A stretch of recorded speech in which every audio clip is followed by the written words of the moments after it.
Welcome back to Celebrity Radio. It's Alex Belfield talking to some of the country's biggest stars and some of my favourite people, and we've got one for you today. Sam Bailey, how are you? I'm good, thank you. How nice to see you again. You are in my top 10 most popular stars ever, which is extraordinary, bearing in mind we've had 49 million minutes viewed. It's quite incredible. Blimey, that's good going. You're still here and you're still relevant, and you're about to appear in Peter Pan at the Montfort Hall, which is this beautiful venue, a family pantomime, and you're the star of it. It must be nice being you. It is good. This year's like completely different to years that I've done. This is the first year that I'm doing Panto where I'm actually kind of in it more.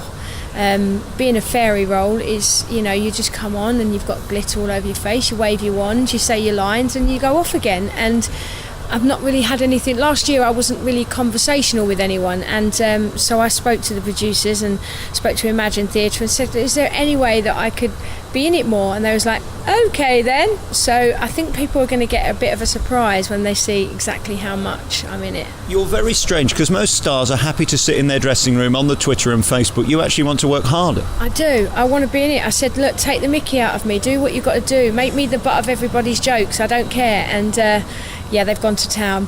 Believe me, they've gone to town.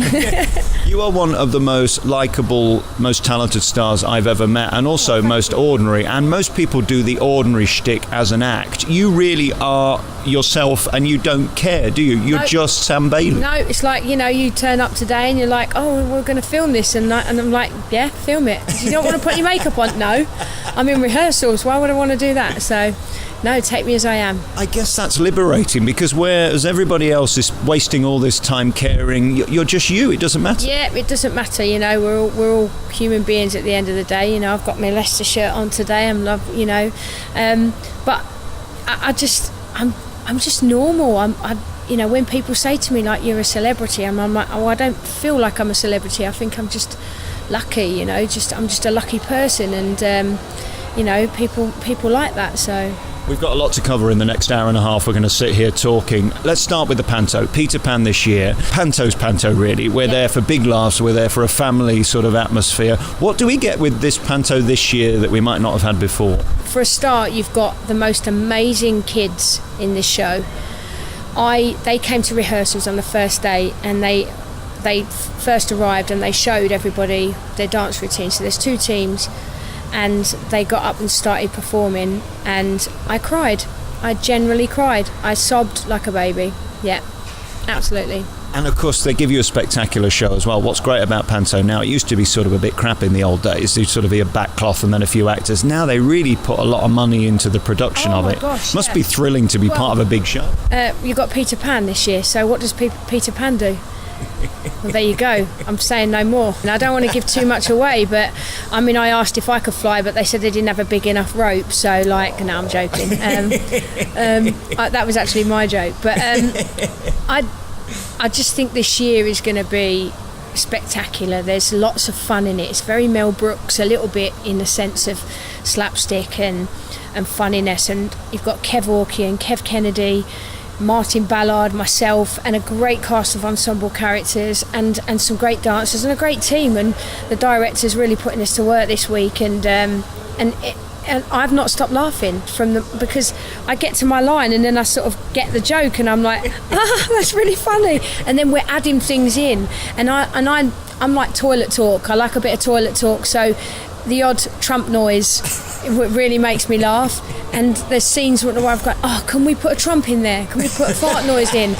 And can we have one of those really squeaky like ones that goes in it like this? And they're like, yeah, we'll do that. And I'm like, brilliant. And it just makes me laugh so much. It really does. Are you thrilled with your career? I mean, you're never out of work. We speak probably every 6 months in a new production, in a new musical, in a new show you're in. And it's incredible that you're still here. So many are forgotten. Is it the warmth or is it the talent? Why are you still here when so many aren't? I think because I plodded along and I've not tried to be anything that I'm not. I've not tried to... I never wanted to be massively famous because I like the fact that I can still go, shopping and do normal stuff. I mean, when I won the X Factor, as you probably know from last time, the first thing I did when I got home was went shopping to a supermarket. It took me 4 hours, but I kind of wanted to get that normality back. So when I walk around the town of Leicester, everyone's like, all right, Sam. I'm like, all right. And then someone goes, do you know them? I'm like, no. but everyone just says hello and it's nice. But I think that's what you've got to do if you're in a talent competition like that, and you want to kind of be normal and just sort of sit in the right place. And I do feel that I do. I can kind of dip in and out of the world of celebrity. Like, I get invited to a lot of things in London. I choose whether to go or not. You know, I'm not one of these people that goes to the opening of an envelope, you know, that gets in, I get invited to a nail bar opening, and I'm like, why would I want to do that? And I get invited to this new butter line that they're doing, and you get invited to it. There's going to be loads of celebrities there and canapes. Like, no, I'm not going, because it means I've got to dress up and leave my kids, and I don't want to do that. I'd rather spend some time with my kids. But if it's a premiere for a big movie that the kids will love, I'll go along to it, you know, because it's beneficial to me and my children, and we'll have fun. And number one, you are a mum, aren't you? I am, yeah. And, you know, when I get home, there's, especially from doing Panto rehearsals, you know, I can't rehearse at home, because as soon as I get home it's carnage. You know, as soon as I get home, I've got one that wants a bath, one that wants me to play on the computer with him, one upstairs wants me to go for her homework, and I'm like, why don't you just cut me in three and just, you know. But I think I must have got in the bath probably about 11 o'clock last night, because my kids want my time, and I'll give it to them whenever I can. So let's talk about Leicester a moment. I mean, you're a Leicester girl, and it has been one of the most awful 3 months for the town, and add on top of that your love for the club. Mm-hmm. How are you doing? How's Leicester doing? I think Leicester will be grieving for a very long time, and I think it's potentially helping them on the pitch. I think because whenever they play, they've got Vishay in the back of their minds, and they're playing with their hearts, I feel, at the moment. Regardless of the result and everything yesterday, I generally feel that they're coming together as a club, the community. You only have to walk around where the shirts are to know it's not just Leicester that are coming together, it's other clubs, even Nottingham Forest, and you know, and it's great to see. When I found out about it, I was on a flight to Arizona, so I didn't find out until I turned my phone on, and I knew Vishay, you know, and he gave me a lovely present when they got promoted to the Premiership, which I thought was a jewellery box. It turned out it was a Cartier watch, to say thank you, because whilst they was doing well that season, I was on the show and I was just constantly talking about Leicester. I had the players coming up. Dermot said to me on the microphone, he said, what are you most looking forward to after you leave here? And I can't actually believe I said it, but I said I'm looking forward to going to the cup game against Man City at Leicester. You know, it wasn't like, oh no, I want to go home to my children. I was like, I'm going to football, and I'm like, why did I say that? But I had a real good relationship with the club, and I saw Top. I literally got off the plane, went home, went straight to the ground with some flowers, and I saw Top walking round, and he came over to me, and we just held each other for about a minute, and it was the longest minute ever, and I just kept on, I was squeezing, he was gripping me, and I just said, I'm so sorry, and I just kept on saying, I'm so sorry, and then, you know, he went back in. He was a mess, he was an absolute mess. I don't know how he's coping, and even some of the players, because of some of the things that they've seen, but we're a great club, you know, and I'm proud to be a part of. I've only been a Leicester supporter for 20 years, you know. My husband's been a Leicester supporter since he was born, so it's the club I married them as well as marrying my husband, I suppose, and I've got as much love and support than any other club. But it's nice to see other teams come into the first game since it's happened, and they're bringing flags out and saying some really nice words and putting their T-shirts and stuff round by where all the other shirts are. So it is really bringing communities together and clubs together. So I'm very proud of that. I was born in Nottingham. I did 2 years here at BBC Radio Leicester, and this is a community, and nothing brings people together like a tragedy on this scale. Absolutely. Because they loved him. I mean, yeah. I don't think I've ever known, maybe other than Manchester United, this community of people that were so in awe of this manager. They adored him. Mm-hmm. Yeah, he done a hell of a lot of stuff, like the stuff that he did for charity, and you can tell by the staff that worked there as well that he really did look after his staff, and he cared for his staff and the people that worked around him, and that showed. That really did show. He was a great support for the for hospitals and stuff like that he did. And he was a lovely guy. He just really was a lovely guy. And I generally feel like when he died, everybody felt about him how they felt about Princess Diana. That's how I feel, on the same level. It's crazy. It's absolutely crazy. I generally feel that's how people felt. It was the same, and I kind of felt the same. I was a mess. I was an absolute mess, and it took me a while to actually sort of come to terms with it and sort of like, did that actually happen?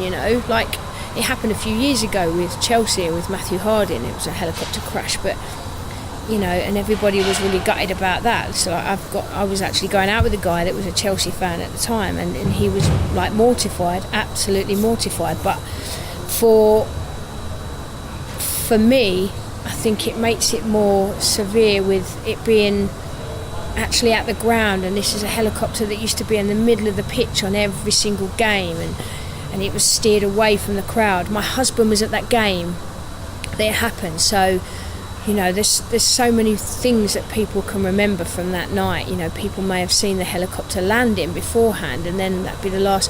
I actually know the guy who was the security guard that actually got Vishai on board the helicopter that night. So he was the last person to see Vishai and all the other people that was on board alive. And how does he feel about that? That these are the things that you've got to think about. And I've not heard one bad word about him. That's a beautiful legacy that people have only said this man was a hero and a star. He was an absolute hero. And the people that work for him as well. These are the people that, and I get sent videos of me and him on stage when they got promoted and stuff, and I'm stood right next to him, and I'm like, never take people for granted, because you just never know when it's your time, so. You are an incredible star, and you're so loyal to Leicester. You continue to live here, you continue to work here, you'll be here in Peter Pan, and next year, you're back on the road again. I saw you in Nottingham. Do you remember we did that casino? That was one of the last times I think I saw you do your one-woman show. Right. And again, these beautiful occasions where you get to just shine. Is it still as exciting for you to hold a microphone as it was 20 years ago? It is, because I like to show off a little bit, because I've only got this one talent, really, so I like to show off with it, as anyone would do if they're good at something. You're proud of what you do, and I am generally proud of what I do. I wouldn't say I'm the best singer in the world, but that's my opinion. Some other people might think that's different, but I'm always looking to improve and looking to better my voice and do things differently, change it up a little bit. But yeah, when I do a one-woman show, I get a little bit excited. If I'm in good voice, that's it. The audience are going to get it, and they'll be like, "What?" And I'll be like, "Yeah, You're very humble. You say you don't have one of the best voices. I think you actually do. I think you have one of our greatest voices ever. It is incredible. And as you say, when that chemistry between you and the audience hits, it's magical. When are we going to see another tour with you? Is that on the cards for next year? Well, I've just done like a little kind of mini kind of tour, which I finished a few weeks ago. I want to get some more music out. In fact, yesterday I booked my flights to Nashville, so I'm off to Nashville next year. I've just been to Nashville in September, October this year. Are you going to be the new Dolly Parton? No, nothing like that. No, absolutely not. I'm basically writing, and I've just recorded a couple of songs in Nashville. I recorded one in LA. I'm just sort of, I'm in no rush, because as much as people want me to have new albums and stuff like that, I have to earn a living, as everybody does, and you earn a living by going out and doing gigs, and so I'm gigging as much as I can, getting a feel for things. I'm kind of thinking of putting a show together, like like a show which like 80s music, 90s music, and putting different shows, so there's like a franchise, so that you can do like rock stuff, 90s stuff, and just putting in musicals. So I'm on about trying to put a show together with some great musicians, and putting an actual spectacle together. So I don't know yet. I'm going to see how things go. I've gone all Cockney all of a sudden. I don't know why. But I'm just working hard and earning money. My kids are going to be very, very busy next year. They're going to a few places and going on holidays and stuff, and I have to pay for them. And I work to live, I don't live to work. There's a difference. I think we got that right at the beginning of X Factor, didn't we? That it was the least important thing in your life, even though it was the most famous, the most talked about. Yeah, I mean, to me, if I want a new Hoover, I've got to go out and work for it. If I want a new washing machine, I've got to go out and work for it. I can't just sit there and wait for people to buy my records. I want to go out and work and see people, you know, and perform. That's what I've got to do. So, and I happen to enjoy it, and I'm very lucky to be in a job that I enjoy. So, and very finally on X Factor, of course, this year, I think the right man won, didn't he? He was incredible. Yeah, he did. I generally believe that this year they've got it right, but I would like the X Factor to have bands in it, like proper full-blown bands audition, because they're getting people that come in and they're singing, and they're getting pop groups that 4 people that stand there and sing. I think it's about time they started auditioning bands and actually having a full working band that are already out together doing stuff and having proper musicians on the stage, you know, with instruments and actually performing live and getting some new bands and everything audition. But I think they got it right this year. They really did. They absolutely did. He's an amazing singer. He's going to go far. I bought his single, so hopefully it gets to #1. We'll see what happens. And I like Scarlett as well. She's a great singer. I personally think that the duets this year, I was a little bit deflated by. They ticked a box though, didn't they? They did tick a box. I mean, I'd love to have done 3 duets with 3 different famous people on stage. I would have loved that, but I think Scarlett should have done like a big, massive diva ballad with somebody and singing a big song with someone. And as much as I love Robbie Williams, I kind of didn't think it worked for me. I think she should have been singing a massive. Seemed to be all about Robbie and not about. I was a bit upset about that. It is a show, and they're making it for their own agenda. We must remember that. Absolutely, that's true. That is true. But you know, I was a little bit concerned that she would, Scarlett would, you know, upstage me with the old duet thing, because mine and Nicole's is up there in the top 3. So, in a way, I'm kind of glad she didn't do one with a diva, because then she would have probably outdone me, definitely, because her voice is incredible. So. You are incredible. Peter Pan will be on at the Montfort Hall from next week, and it's going to be Vampires Rock next year as of January, running through till March, touring all over the country. Steve Steinman's Vampires Rock. Come and see the show. It's going to be great. You are an astonishing singer and a beautiful star. Thank you so much for your time. Pleasure. Thank you.